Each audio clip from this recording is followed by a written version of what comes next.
اب کیا ہوا؟ قرآن کہتا ہے کہ فرشتوں نے نا اس صندوق کو وہاں سے اٹھایا. مفسرین نے لکھا اس کا معنی یہ بھی ہو سکتا ہے کہ اس بیل گاڑی کو ڈائریکشن پہ لگایا. ادھر سے حضرت شمویل علیہ السلام نے جناب طالوت کو بادشاہ بنا دیا اور ادھر سے وہ صندوق چل پڑا. کہا بھئی ہم ان کو کیسے بادشاہ مانے؟ تو فرمایا بادشاہ اس طرح مانو گے کہ تمہارا وہ صندوق آ جائے گا. اور قرآن کہتے ہیں اس صندوق میں تمہارے دلوں کا سکون ہے, اس میں تمہارے دلوں کا. اور بھائی ہماری تو کوشش ہوتی ہے بزرگوں سے کوئی چیز مل جائے, اللہ والوں کا کوئی تبرک ہمارے ہاتھ آ جائے. تو وہ صندوق آ گیا, یہ مان گئے. اب جہاد کرنے نکلے تو لڑنا تھا جالوت کی قوم کے ساتھ. وہ بڑا سخت آدمی تھا, 3 من سونا اس نے وجود پہ پہنا ہوتا تھا. اس کی قوم سے لڑنا ہے, ٹوپی بڑی تگڑی پہنی ہوتی تھی لوہے کی. اب کون لڑے؟ ایک نوجوان تھے جن کا نام تھا داؤد علیہ السلام. وہ بھی بکریاں چرایا کرتے تھے. اور جن دنوں حضرت طالوت نکلے نا اپنی قوم کو لے کر جالوت کے خلاف لڑنے, تو حضرت داؤد بھی شامل ہو گئے. اللہ جب کسی کو نوازتا ہے نا تو پھر خاص ہی کرم نوازی کرتا ہے. مفسرین نے لکھا جب یہ جا رہے تھے نا, وہاں جا رہے تھے تو رستے میں انہیں 3 پتھر مل گئے. انہوں نے وہ تینوں پتھر اٹھا لیے. اس زمانے میں پتھر پھینکنے کے لیے چھوٹی چھوٹی لوگوں کے پاس چیزیں ہوا کرتی تھی. اس کو کوپھن بھی لوگ کہتے تھے, منجنیق, اس کو سامنے رکھ کے پھر بنائی گئی. تو آپ کے پاس بھی وہ آلہ تھا جس سے دشمن پر پتھر مارے جاتے تھے. تو آپ وہ مشین لے کر, وہ آلہ لے کر وہاں پہنچے ہوئے تھے. 3 پتھر آپ کے پاس تھے. آپ فرماتے ہیں اس دن میں بڑا بیمار تھا, اتنا بیمار تھا کہ میرا رنگ پیلا ہو گیا. اب وہ جالوت کے سامنے کوئی نہیں جاتا تھا. تو جناب طالوت کہنے لگے کہ جو جالوت کو مارے گا نا, یعنی ان کے بادشاہ کو اس قوم کے, تو میں اسے اپنی آدھی سلطنت بھی دے دوں گا اور اپنی بیٹی کا نکاح بھی اس کے ساتھ کر دوں گا. دیکھیں اللہ نوازتا ہے تو کس انداز میں نوازتا ہے. تو حضرت داؤد کہتے ہیں وہ دور کھڑا تھا تو میں نے نا 3 پتھر مارے. بھئی ہمت کرنا تو ہمارے ذمہ ہے کہ نہیں؟ میری ملت کا جوان کہتا ہے میں نے کرنا کرانا کچھ نہیں. یعنی اگر آپ کہیں نا کچھ کرو تو پھر وہ کوئی کام کرنے کی مطلب معاملہ. وہ مجھے کل ایک سنگی کہہ رہے تھے, کہنے لگے جی اللہ کے فضل سے کچھ بھی نہیں کرنا پڑا, مرشد نے نظر کر دی. میں کہا میں ملن گی تو میں انہوں نے سمجھاواں گا کہ کچھ کرا کے نظر کریا کرو, کیونکہ میرے وہ دوست ہیں, میں انہیں جانتا ہوں. نظر میں بڑا کچھ ہوتا ہے لیکن اللہ بھی تو بندے پہ بڑی نظر رحمت کرتا ہے نا. لیکن کہتا ہے 5 نمازیں پڑھ, رمضان کے روزے رکھ, زکوٰۃ فرض ہو تو ادا کر, یہ سارے کام کر, سچ بول, دیانتداری کر, پھر میں اپنے فضل سے تجھے جنت عطا کروں. تو یہ جو رویہ ہم نے بنایا یہ درست نہیں. تو فرماتے ہیں 3 پتھر میں نے مارے, اللہ نے اتنا فضل کیا کہ وہ بھی مر گیا, اور اس سے چھو کے میرے پتھر آگے بڑھے تو اس کی فوج کے 30 آدمی بھی مر گئے. 3 پتھروں سے 31 بندے اللہ نے مار دیے. فرماتے اس لیے کہ ہاتھ میرے تھے اور طاقتیں میرے رب کریم کی تھی. تو حضرت داؤد علیہ السلام کے حصے میں جناب طالوت کی صاحبزادی بھی آئی, آدھی سلطنت بھی آئی. کافی سال حضرت طالوت حیات رہے, پھر ان کا وصال ہو گیا. تو ساری سلطنت حضرت داؤد کو ملی, اور پھر اللہ تبارک و تعالیٰ نے انہیں نبوت بھی عطا فرمائی. یہ دنیا میں واحد پیغمبر ہیں جو بیک وقت نبی بھی تھے اور بادشاہ بھی تھے. اور پھر اللہ نے فضل فرمایا, انہوں نے بڑی بڑی فتوحات کی. اور پھر حضرت داؤد کے صاحبزادے کا نام حضرت سلیمان علیہ السلام, پھر ان کے صاحبزادے کا نام حضرت. تو یہ ہوا کیسے؟ یہ سارا کچھ اللہ تبارک و تعالیٰ کے فضل سے ہوا, اس کے کرم سے ہوا. اب اس واقعہ سے ہمیں کیا پتا چلتا ہے؟ ہمیں یہ پتا چلتا ہے کہ رب جب فضل فرمائے نا کسی پہ بھی, تو ہمیں اس بندے کو دیکھ کے راضی ہونا چاہیے, کوئی شکوہ نہیں کرنا چاہیے. اور دوسری بات یہ سمجھ لینا چاہیے کہ حکومتیں, مال, دولت یہ صرف سیاستوں سے نہیں ملتی, یہ خدا کے فضل سے ملتی. اور یہ بھی سمجھ لینا چاہیے کہ جو بزرگوں کے تبرکات ہوتے ہیں ان کی کیا ہی بات ہوتی ہے. چند باتیں ایسی تھیں کہ میرا دل کرتا تھا ان کو دہرایا جائے, اور خاص کر کے ان باتوں پر توجہ کی جائے. یہاں نا اللہ تبارک و تعالیٰ نے ان باتوں میں سے ایک بات کا ذکر فرمایا ہے. یہاں 207 نمبر جو آیت ہے نا, اسی پارے کی، اس میں اللہ کریم نے فرمایا کچھ لوگ ایسے ہیں جو اپنی جانیں ہی اللہ کے حوالے کر دیتے ہیں، زندگی کا مقصد دین ہوتا ہے، لٹا دیتے ہیں۔ یہ نازل کب ہوئی؟ یہ آیہ مبارکہ حضرت صہیب رومی کے بارے میں نازل ہوئی۔ حضرت صہیب رومی رضی اللہ تعالیٰ عنہ بڑے مالدار تھے، مکے سے جب چلے نا تو سارا مال مکے میں چھوڑ دیا، اس لیے کہ اللہ کے رسول مدینے چلے گئے۔ فرماتے ہیں پھر میں نے مال و دولت کی پرواہ نہیں کی، پھر میں نے یہ سوچا کہ میں نے اپنے حبیب کے پاس طیبہ کے لیے جب نکلا تو کفار نے، قریش مکہ نے روکا، ہم نہیں جانے دیں گے۔ تو حضرت صہیب رومی فرمانے لگے بھی سنو، میں کمزور نہیں، میں طاقتور آدمی ہوں، اور تم میں سے کوئی ایسا مائی کا لال نہیں جو تیر چلانے میں مجھ سے زیادہ سیانا ہو، تلوار چلانے میں مجھ سے زیادہ عقل مند ہو، جانا مدینے میں نے ہے۔ اب یہ ہے کہ تم بتاؤ میرے ساتھ تیروں تلواروں سے لڑو گے یا میں تمہیں ایک سودا بتاؤں، وہ سودا کرو گے؟ قریش کہنے لگے سودا کیا ہے؟ کہنے لگے میرا بڑا مال ہے، میں مکے میں دفن کر کے آیا ہوں، تم مجھے مدینے جانے دو، میں تمہیں سارے مال کا پتہ بتا دیتا ہوں۔ ہزاروں لاکھوں میں تھا مال تجارت، دیکھیں جب صحابہ مدینے جاتے تھے تو کتنی قیمت دے کے جایا کرتے تھے۔ تم مجھے جانے دو، میں تمہیں وہاں کا پتہ بتاتا ہوں۔ انہوں نے کہا جی بات ٹھیک ہے، آپ پتہ بتا دیں۔ حضرت صہیب نے ساری زندگی کی جمع پونجی ہزاروں لاکھوں میں ساری دے دی اور مدینے کے لیے تیار ہو گئے۔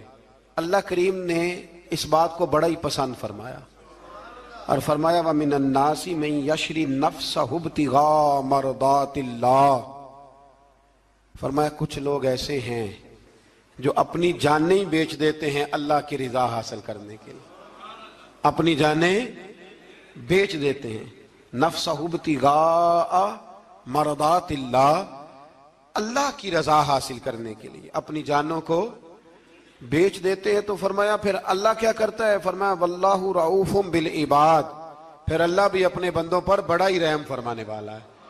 جب یہ سارا مال دے کے مدینے پہنچے نا تو ان کے استقبال کے لیے جناب عمر پہلے سے موجود تھے۔ حضرت عمر ریسیو کر کے نبی کریم کی بارگاہ میں لے گئے تو فرماتے ہیں حضور نے مجھے دیکھتے ہی فرمایا صہیب زندگی میں تم نے بڑی تجارتیں کی ہوں گی، پر یہ جو تم نے سودا کیا ہے نا یہ بڑا ہی نفع والا کیا ہے، یہ جو سودا فرمایا یہ تو نے بڑا۔ تو دین کے لیے جب آپ کوئی کام کرتے ہیں تو یہ سودا بڑا نفع والا۔ ایک مضمون اور یہاں ہے 216 نمبر آیت میں، وہ بھی بڑا ہی سمجھنے والا ہے۔ اللہ کریم نے جب جہاد فرض کیا نا تو فرمایا کتب علیکم القتال، ہم نے تم پر قتل کرنا، قتال کرنا فرض کیا ہے۔ فرمایا ہو سکتا ہے تمہیں یہ کراہت محسوس ہو، مشکل لگے، برا لگے۔ ایک بات جو آج کی نصیحت ہے اور مضامین قرآن جو ہم سیکھ رہے ہیں اس کے اندر سے ہمیں یہ خاص چیز ہے جس کو سمجھنا چاہیے۔ اللہ کریم نے فرمایا کہ تم پر جہاد فرض کیا گیا ہے، وَهُوَ كُرْهٌ لَكُمْ، ہو سکتا ہے تمہیں ناپسند ہو، تو ایک نا ساری زندگی کے لیے ایک نصیحت کر دی۔ فرمایا وَعَسَىٰ أَن تَكْرَهُوا شَيْئًا، ہو سکتا ہے تم کسی چیز کو ناپسند کرو، وَهُوَ خَيْرٌ لَكُمْ، اور وہ تمہارے لیے اچھی ہو۔ اللہ اکبر، یہ وہ بات ہے اگر سمجھ میں آ گئی تو کلیجہ ٹھنڈا ہو گیا، زندگی سکون میں آ گئی۔ فرمایا ہو سکتا ہے تم کسی چیز کو ناپسند کرو اور وہ تمہارے لیے بہتر ہو۔ وَعَسَىٰ أَن تُحِبُّوا شَيْئًا، ہو سکتا ہے تم کسی چیز سے محبت کرو، وَهُوَ شَرٌّ لَكُمْ، اور وہ تمہارے لیے بری ہو، اچھی۔ بس میرے رب نے ایک بات مسلمان کو بتا دی تو جینے کے لیے بڑی کافی ہے۔ فرمایا تم میرے اور میرے رسول کے حکم پر چلو۔ کیوں؟ اس لیے کہ واللہ یعلم وانتم لا تعلمون، اللہ جانتا ہے تم نہیں جانتے۔ اللہ کے طریقوں کے مطابق، رسول اللہ کے بتائے ہوئے طریقوں کے مطابق چلو، اللہ جانتا ہے ہم جانتے نہیں۔ تو قرآن مجید کی اس نصیحت پر ضرور غور کریں۔ ایک شخص نے ایک دفعہ اپنی بیوی کی بڑی شکایتیں کی نبی کریم کی بارگاہ میں، تو رسول کریم علیہ السلام نے فرمایا ہو سکتا ہے اللہ تمہیں اس میں سے ایسی اولاد عطا کر دے جو تیرے لیے باعث خیر ہو۔ جو چیزیں ہم ناپسند کرتے ہیں بعض اوقات اسی میں سے اللہ تعالی ہمارے لیے خیر کر دیتا ہے۔